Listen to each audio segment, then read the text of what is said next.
Kampong muli, mainit pero ayan, mag-harvest tayo nitong mga sitaw. Ito medyo magulang na, hayaan natin para gawin nating binhi. Ito, ayan, pwede. Supposedly po ay umaga tayo nag-harvest dahil lang talaga po tayo ay busy, abala. Ayan, sunod-sunod ang ating mga ginagawa. Ay ngayon po natin minarapat. Medyo malilim naman dito sa parte dito sa akin. At i-harvest po natin yung pwede nang i-harvest. At yung mga gumulang na, syempre iwanan po natin para gawin nating binhi. Ayan, kaya kung sino po ang gustong bumili, fresh na fresh pa rin po kahit tanghali na. Ayan, harvest tayo ng mga blessings. Unahin natin dito sa medyo malilim na area. Nagtatago tayo sa init para tayo ma-heat stroke. Ayan, sa sobrang init. O, tingnan nyo po, sa dami ng bunga. O, malalaki at mahaba. O, blessing. Ayan, o. Nung nakaraan po nag-harvest tayo ng paayap. Sitaw din po siya, yung bash sitaw kung tawagin. Paayap, maikli. Pero ito, ayan, haba. Ayan, may lumilipad na. Ayan. Yung iba po talaga nag-matured na. Pero yung pwede pa, i-harvest natin. Sayang naman.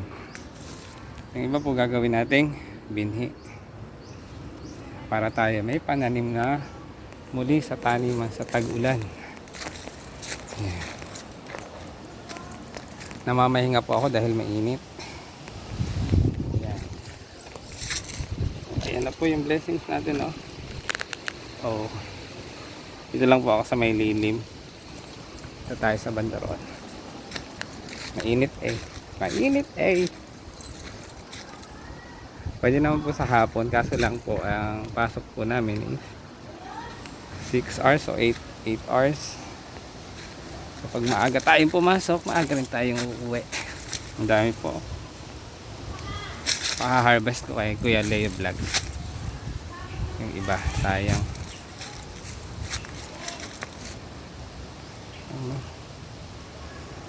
Sa kabila, init lang. Pandong tayo. Yan, init, oh.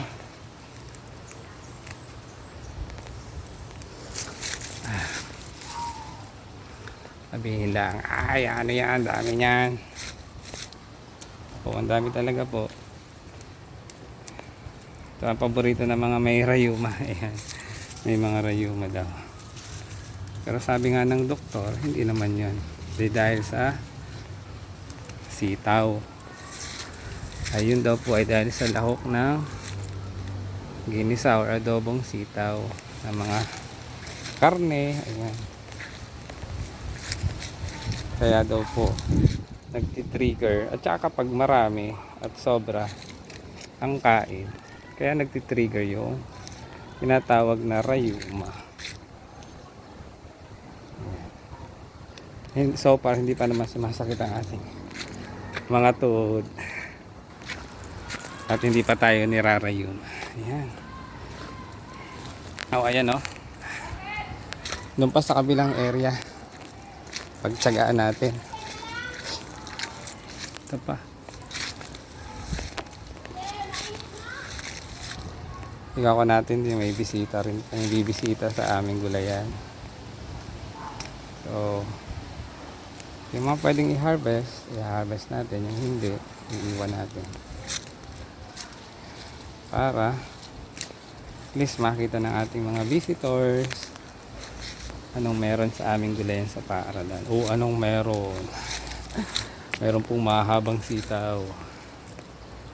Ayan. So pag nakita o bakit yung iba ay magulang na, ay gagawin na po namin yung binhi para sa susunod na taniman. Diba? Yan. Ang haba oh.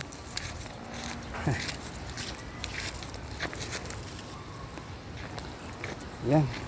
Oh, another batch ulit. Yan, doon naman sa kabila. Hindi pa tayo, medyo malilim. Meron pa rin amang sitaw. Yan. Harvest ko kay Kuya Ludes yung iba, ang hapon. Ayan. Wala isa medyo madilim. Ito magulang na. Ayan, sa palibot po kasi ito marami. Ayan, gumulang na rin yung iba. Ikot tayo doon.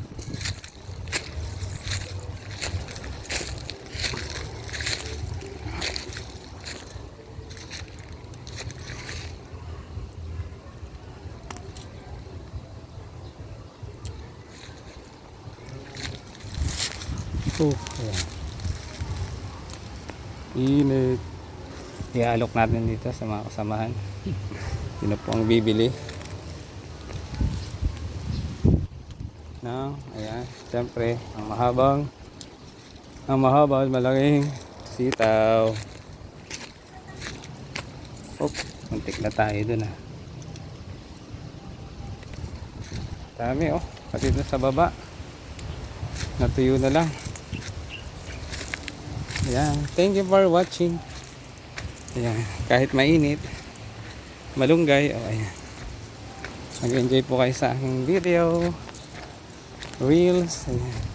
Init na. May bagong mga tanim uling okra. Ayan. Ayan. Ito po ang ating mga blessings. Thank you Lord for all the blessings. And thank you for watching. God bless us all.